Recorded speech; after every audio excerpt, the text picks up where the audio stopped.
अपनी जिह्वा को वैसे वचनों का प्रयोग करने से रोक जिसे बोलकर तू दुख का अनुभव करे और ईश्वर से उसकी कृपा की याचना कर।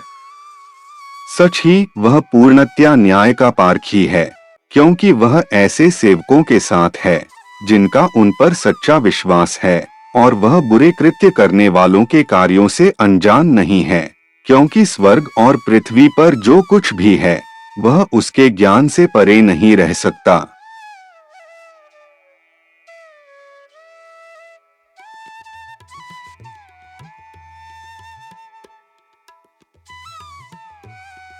यह बहाई उद्धरण हमें वाणी की पवित्रता, आत्म संयम और ईश्वर की सर्वज्ञता का संदेश देता है।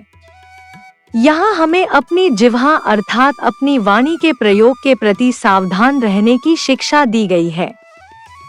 हमें ऐसे शब्दों का उपयोग नहीं करना चाहिए जो किसी के हृदय को आहत करें या जिन्हें बोलने के बाद स्वयं हमें पश्चाताप और दुख का अनुभव हो। वाणी ईश्वर की एक महान देन है। इससे हम प्रेम, एकता और सद्भावना फैला सकते हैं, लेकिन असावधानी से यही वाणी कलह, दूरी और पीड़ा का कारण भी बन सकती है।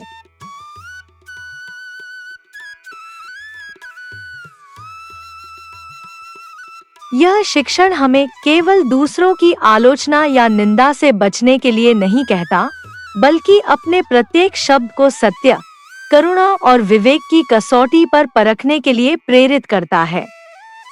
जब हम अपनी वाणी को नियंत्रित करते हैं, तब हम अपने चरित्र को भी ऊंचा उठाते हैं।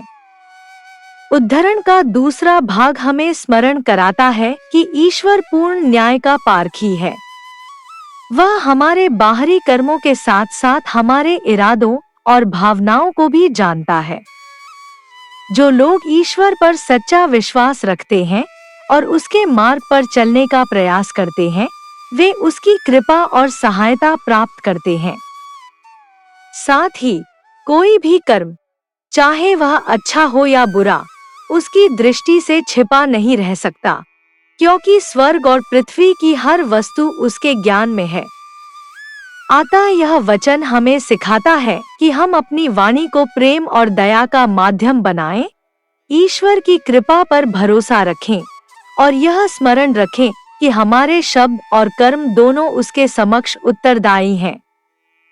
जब हम ऐसा करते हैं, तब हम अपने जीवन में शांति, सम्मान और आध्यात्मिक उन्नति का अनुभव कर सकते हैं।